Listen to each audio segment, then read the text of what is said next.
mga kaagri, lain na sa nga edisyon para sa atong ani og kita ang amo ang ihatod kaninyo no pinaagi sa ato ang bida ka. Unya mga kaagri ni ata karon diri sa Barangay Cantaob, Shero Bolyones, di isa ka part ani usa ang ancestral tribe sa Eskaya. Unya mga kaagri ni ata karon dinhi sa farm mismo sa usa ka katutubong Pilipino nato dinhi sa Shero Bolyones. Din amo ang ipakita ang ilahang mga pananom no gikan sa ato ang programang 4K. So nya mga higala na ata dinhi sa grupo nga gitawag nato nga Cantaob Visayan Eskaya Farmers Association, usa ka IPO or Indigenous Peoples Organization nga nahimutang dinhi sa Barangay Cantaob, Shero Bolyones. So mga higala ato ang tanaawon ug ato ang himamaton ug kukabilduhon no ang usa ka ato ang indigenous people or kani ato ang lumad nga taga Shero Bolyones alang sa ilahang mga kasinatian or pagbago sa ilahang pagpanguha. Magsasaka at mga mangingisda, siguradong pagkain sa buong bansa, masaganang animata.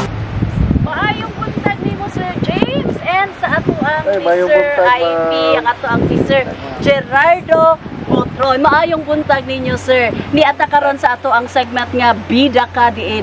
Ikaw ang amo ang ibida sir, and of course with the assistance sa ato ang AC na si James Datahan. So giunsa ninyo pagsulod dinhi sa AD sa Eskaya, particularly dinhi sa Shero Bolyones? Kabahin ng pagsulod sa programa na gidala sa Department of Agriculture, 4K program, kabuhayan at yung lara ng kababayan katutubo. Ingani ang pagsugod sa mga programa since 2021 ni siya nagsugod nga gi-implement sa Department of Agriculture.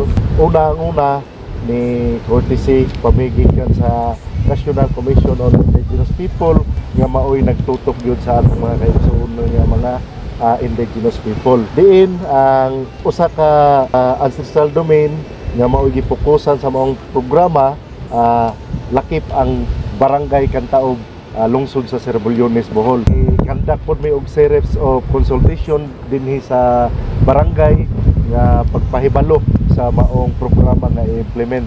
Naanata sa ikaupat ka tuig nga pag-implementar, padayon tang gasuporta sa atong kaigsuonang mga katutubo, no? Okay, sir, sa pagsulod ninyo dinhi sir no, unsa pa ang sagad nga mga commodity or kaning mga tanom? First time namo na kasulod sa maong area sa Diris Cantaob, naatay mga highland vegetable ug naapoy mga lowland vegetable nga kasagaran gitanom.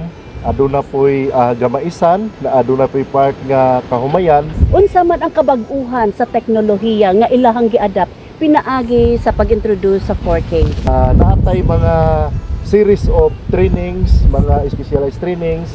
Lakip na ni ana ang insect pest management nga training, aron lang ang ilang kasagaran yun nga problema ang pagsugpo sa mga dangan o mananap sa ilang mga tanom. Okay sir, no, diri sa ta sa ato ang IP. Sir, maayong buntag nimo sir. Buntag mo. Sir, nakita na to no, mo man ni ang inyong area. Sa kung ato ang i-compare ang inyong kaniadto og pagkakaron. Sauna ug karon ang among pamaagi, sauna di mi mo gamit og ngani ma'am kay murag wa pa mi maanad og ngani. Karon may nakakuan nga importante dadyo ni para sa tanom para lig-on ang pundasyon. Panahon nga ron nga may bagyo, may hangin nga kusog, lig-on ang diyang pundasyon. So aside sa ani sir paghimo og trellis, unsa pa ang inyong nakatunan Nga fertilizer, sir? Sa una ba sir naghigama pa ba mo og platting? nag-plating yapon mi, nag-plat-plat mi kuan kay arong masukod og pilay distansya sa mga pananom. Sa pagkakaroon na siya sir. Ang kaniadto Wa ma'am, murag Kuridas lang yun. Kuridas lang siya. Karon namin nagkasuway og mga ngani. So unsay tan-aw ninyo sir nga naanay distance tapos nagplating na mo, unsay inyo nakita nga kalainan? Dako kausaban ma'am kay ang distansya murag lami ang tubo sa ugnadyo kay distansya nga ikuan. Sir, saan sa may mga lain pa nga mga kahiman or ekipo nga gikan sa Department of Agriculture, 4Ks program nga inyuhang nadawat? Mga sabod ma'am, mga abo fertilizer, mga tambaw, mga organic. Sir, nakabaligya na ba ka sa imuhang mga tanom karon? Oh ma'am. So- kaupat naman. Kaupat na. Ana ko direct buyer ma'am. Ana ko comprador. Okay, mo ari diri ang komprador.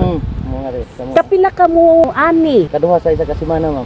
Okay mga kaagri, no, inyo nabati ang atong kukabildo sa ato ang farmer si Sir Gerardo. Unya ang iyahang kuan nga naka-adapt sila sa mga bag-ong teknolohiya nga gi-introduce gikan sa 4Ks program. Ug niana ning ingon siya nga dako ang ilahang kalainan sa kaniadto ug sa karon. Daghan rin salamat sa 4K ug sa Department of Agriculture Day.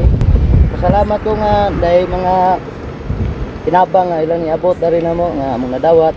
Sir, wala dyan mo mag-expect, sir, nga naay usa ka ahensya sa gobyerno nga moabot dinhi sa inyuhang ancestral domain diin muhatag og mga proyekto nga panginabuhian.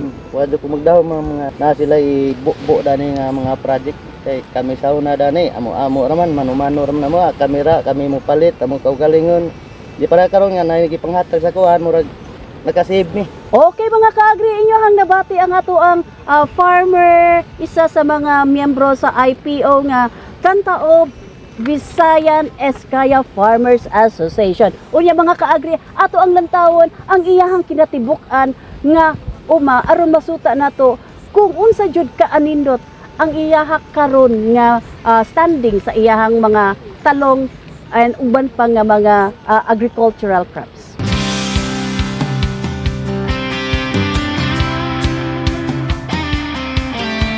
Ito ng bagong pananaw sa produksyon, malakas ang kooperasyon.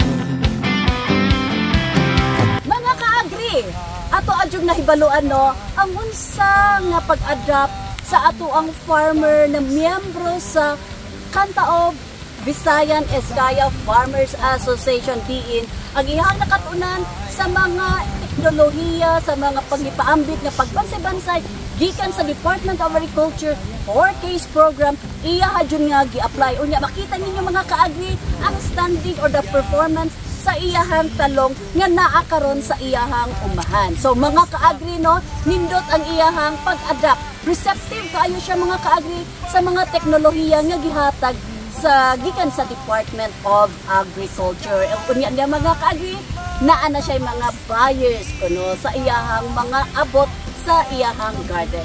Mga kaagri, uban nimpi sa pag-ingon, Sila ang bida, kami ang bida para sa ating o kita.